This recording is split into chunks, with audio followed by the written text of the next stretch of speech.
It's a Sleepers podcast. Greg Waddell, Carter Elliott at Sleepers Media. It's a big day in college basketball, Carter. There is a new number one team in the country, the Auburn Tigers, maybe the most fun team to watch in the entire world of college basketball right now. And we talked to their point guard, Wendell Green. And that's what the Sleepers do. We act immediately. We say, number one team, need the PG, need Wendell Green. But yeah, I mean, I think this, if I'm not mistaken, this is the first time in Auburn history that they've been number one. I believe so. In basketball, yeah. So that's a big accomplishment in itself, more than deserving. This team's played extremely well up to this point. That game against Kentucky was electric. So, one of the most fun basketball teams in the country right now, but also one of the best. So definitely more than deserving. I just came up with a segment that we definitely shouldn't do, but I kind of want to do on the fly. We didn't talk about this. Watching Auburn to me feels like what I imagine doing cocaine would feel like. Like it's just like sped up and like all jittery. And I don't know, like you got to get shit done. You're rapid, but like, can we do who the best teams in the country, what drug they are? I was going to say like watching Auburn's like chasing my dog in the yard. Like he's extremely cute and fun to watch run, but like also it's a pain because you got to like catch him. That too. I'm just saying, okay, like, we can. Let's do okay, that. So Auburn's cocaine. Or meth, one of the two. Like it's either cocaine or meth. Again, I have no idea what either of those feel like. Just what I imagined those would feel like. I feel like Gonzaga's probably weed, right? Like kind of just they sleepy win. Like, and I don't know. Drew Timme looks like he's high at all times. Yeah, definitely. And I mean, they could definitely easily smoke and play in the WCC for the rest of the year and still win. So and win easy. I like that. Right. Yeah, for sure. We should we stop this? We didn't talk about this, but I couldn't help myself. No, it's okay. So all right, so UCLA's meth. And then I'm running out of drugs now. And then UCLA's heroin. Duke is definitely booze, alcohol. Just alcohol's not a drug, Gregory. Strictly because of Paolo. Let's move on. Look, yes, Auburn's number one team in the country. What I was trying to convey by that was how frantic their games are. They're nuts. Like they can't go 4 minutes without just like one team going on an 8-0 run and the entire arena like just collapsing down on itself with excitement. That's what happened in the game against Kentucky over the weekend. Kentucky built a decent lead. Ty Washington goes down. That's a shame because this Kentucky team is fantastic. I think they're a Final Four contender. If they stay healthy, I think they could win it all. And it seems like in two of their biggest games this season, they've basically been condemned by the injury bug. But Auburn responded how you would hope the best team in the country responds. Given that break, they slit the throat of the Kentucky Wildcats. They jumped all over it. They built a big lead. They protected a big lead. I'm blown away by how talented this team is, but also how hungry this team plays. That stands out to me compared to the other great teams in this country. Like I've watched a ton of Duke. I've watched a good amount of Gonzaga this year, watched a lot of Purdue, everybody else in the Big Ten.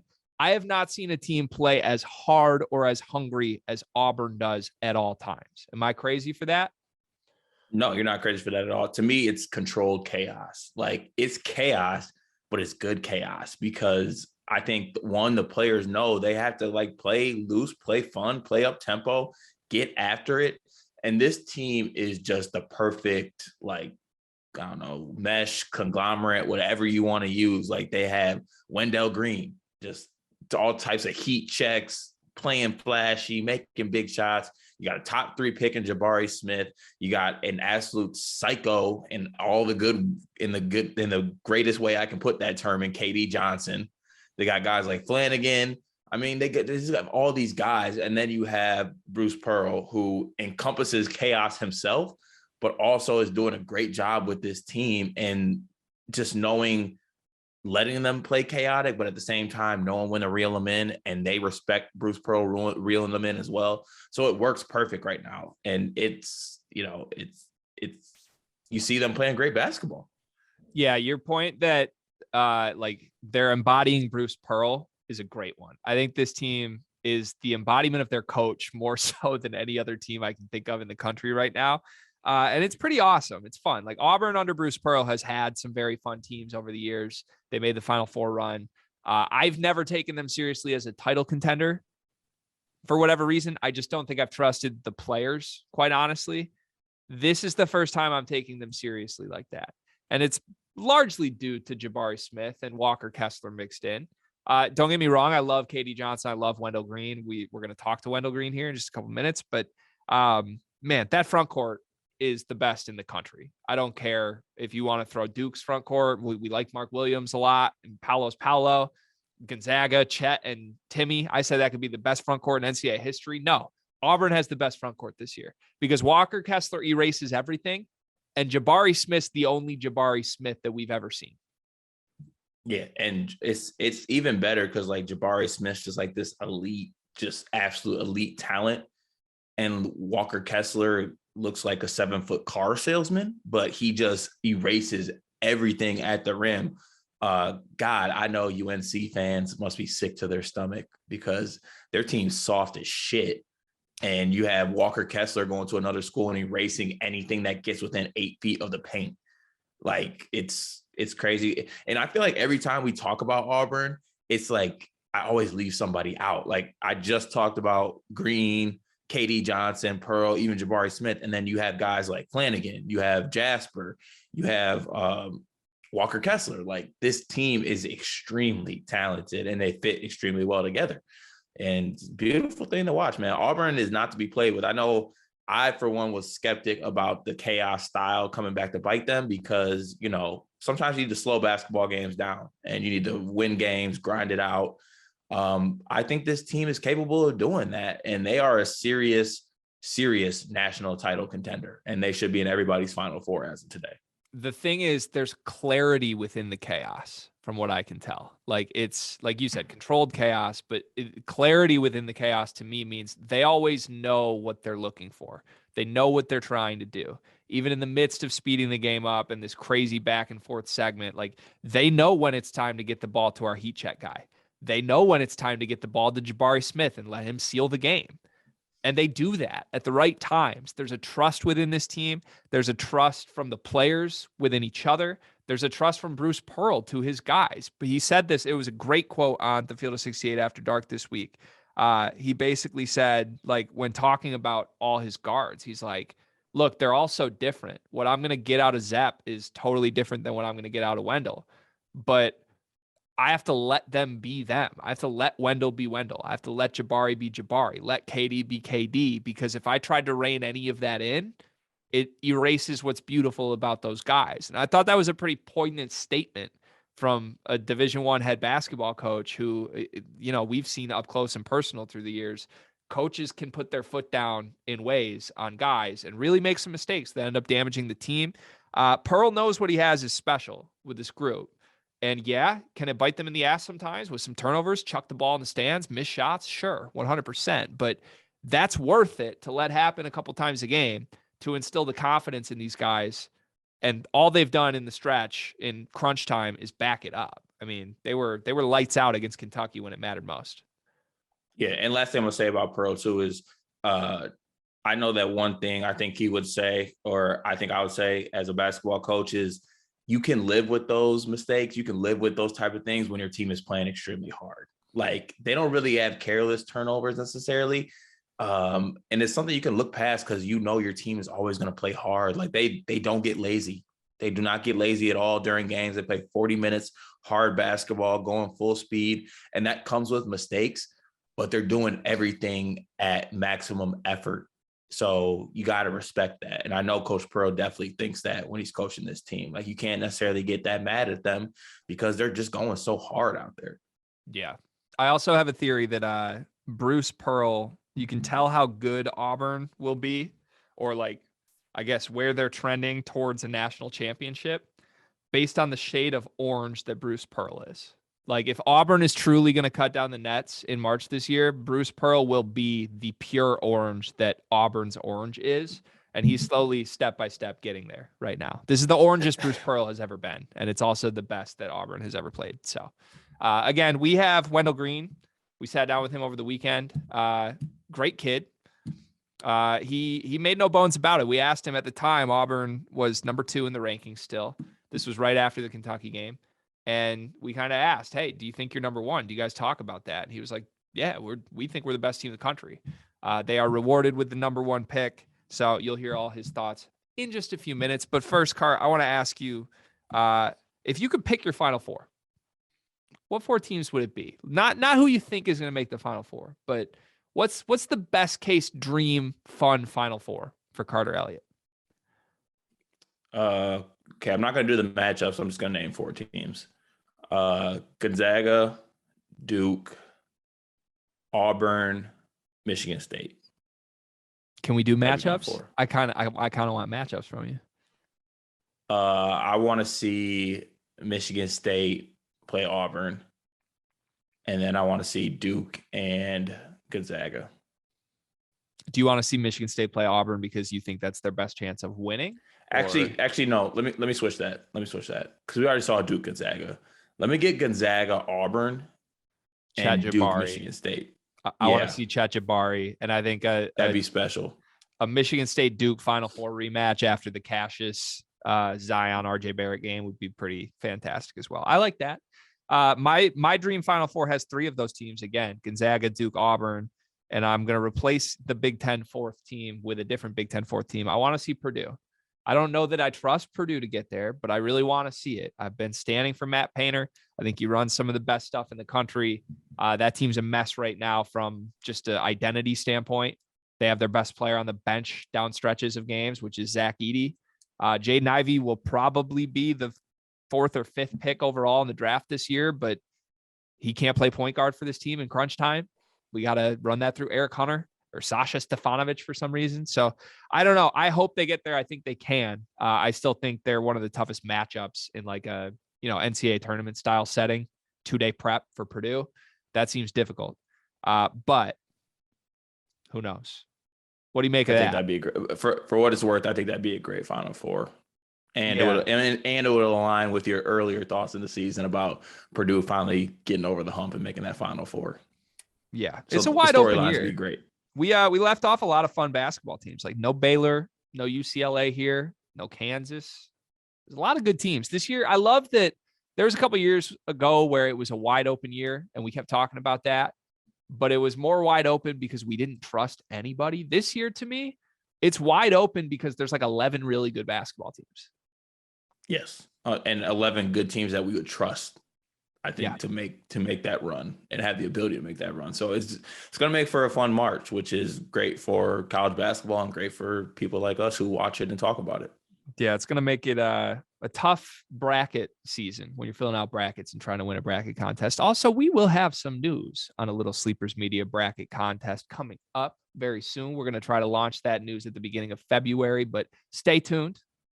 But be prepared for that. We got to get people doing the Sleepers Bracket Challenge. Cart, okay, if we went with your Final Four, Gonzaga versus Auburn, Duke versus Michigan State, who wins those games and who wins the national title?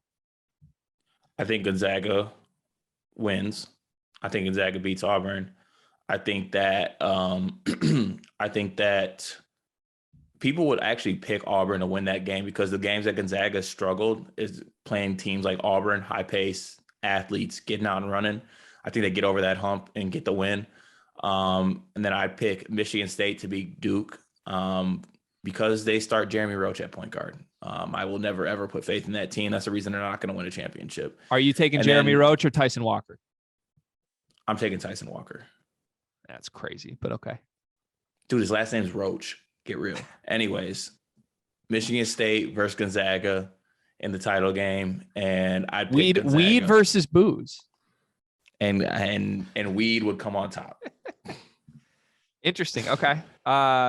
Man, I really hope we don't get a Gonzaga title this year. That would be an unbearable finish to the season emotionally for me. A year that I've had so much fun and Gonzaga wins it.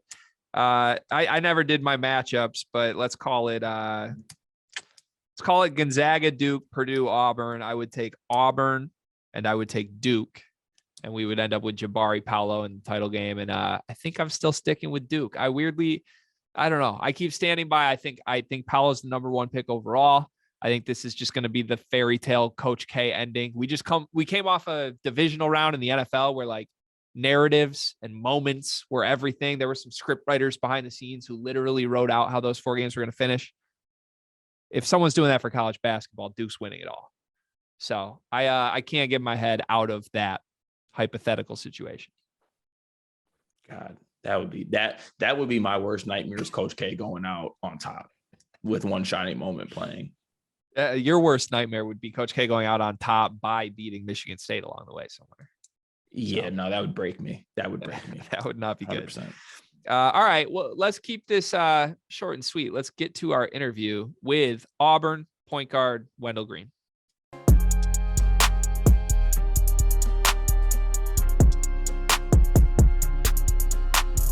All right, coming off maybe the biggest win of the entire season yesterday, Auburn defeating Kentucky. We have Wendell Green, Auburn guard extraordinaire, one of our favorite players in the country. Wendell, thank you so much for being here, man.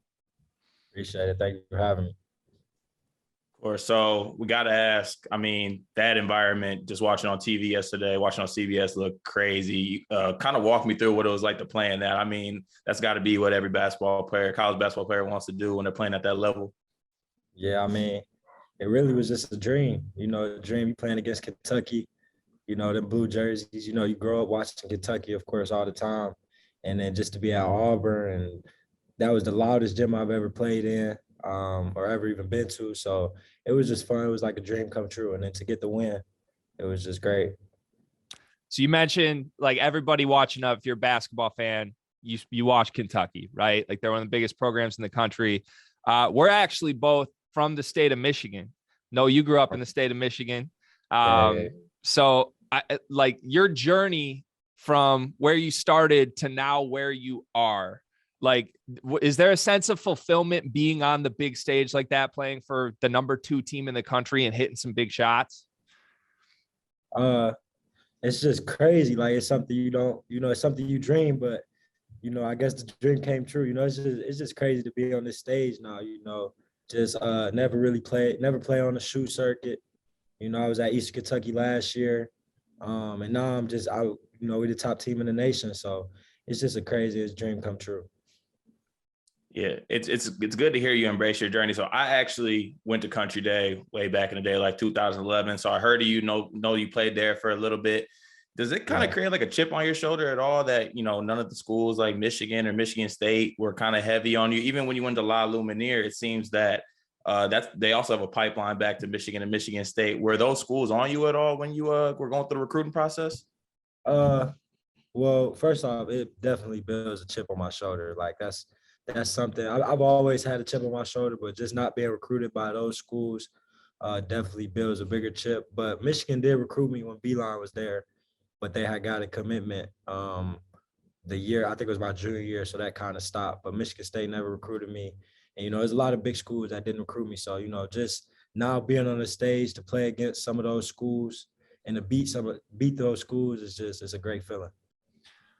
Yeah, I mean, I can tell you as someone who watches a ton of Michigan and Michigan State and the country at large, a lot of people in this state are kicking themselves that somebody let you out of state. So, so you mentioned you're the best team in the country. Last week, I think a lot of people expected you guys to be number 1 in the poll. I think you made your case yesterday. We'll see when the new poll comes out. But I guess, do you guys openly talk about this? Is being number 1 something you care about? And do you guys all adamantly agree, like, we're the best team in the country? We want the smoke. We're ready for it. Yeah, I mean, we don't talk about the ranking too much. You know, we don't try to get caught up in the rankings as a group. But we tell each other, like, even if we're ranked 8th right now, we'll tell each other we're the best team in the country. So, you know, that's just kind of the kind of guys that we are, you know, and the confidence that we have in each other. That we feel like every time we step on the court, we have a chance to win against, no matter who it is. Yeah, I think it's something that anybody notices watching Auburn basketball and watching you personally is the confidence word is what comes to mind. I mean, the ability to always trust your shot, the step back jumpers that you're taking from 30 feet, they always look like they're going in. Where's that confidence come from? Is that something that Coach Pearl kind of instilled in you, or is that just something personally that you've always had? Really, I would say personally, I always had it, but I've always just worked on my game. Like I've worked on those shots. How crazy it sounds, but I work on those shots. And so when it comes to the game, it's kind of just muscle memory when I shoot them.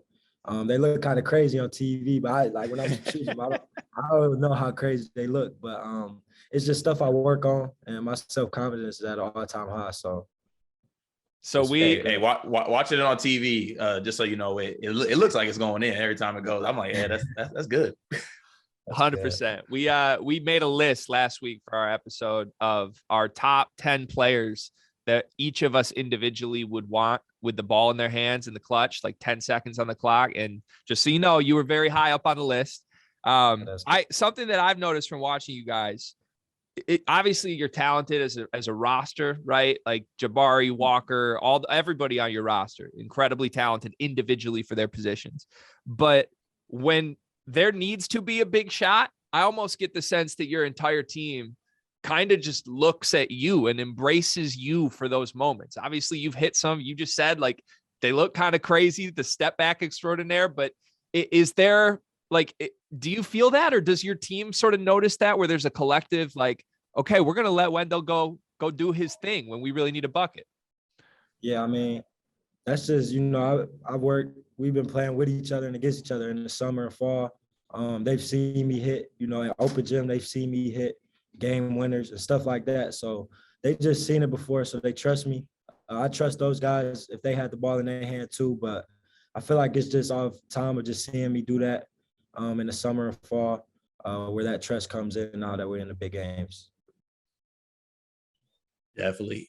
So I had to ask this. I told myself I was going to ask this. If you had to pick who's crazier between KD and Coach Pearl, who do you think is crazier? Because both of them dudes are intense. You could tell. Like who would you get the edge to? KD, no doubt. Oh yeah, there was no hesitation either, huh? Yeah, craziest dude I ever met. But it's fun to have him on your team. You know what I'm saying? Like somebody like that, the energy's never low. You know what I'm saying? So it's just great to have somebody on your team like that. So I'll end with this, and I feel obligated to ask it, but I don't know if you saw any of this in the post game, but Kentucky, Oscar Tshiebwe basically said he hopes they see you guys again because he thinks they're the better team. Obviously, the scoreboard would say otherwise. You had 51 points in the second half, stormed back, got the victory. What do you make of that type of quote from Oscar?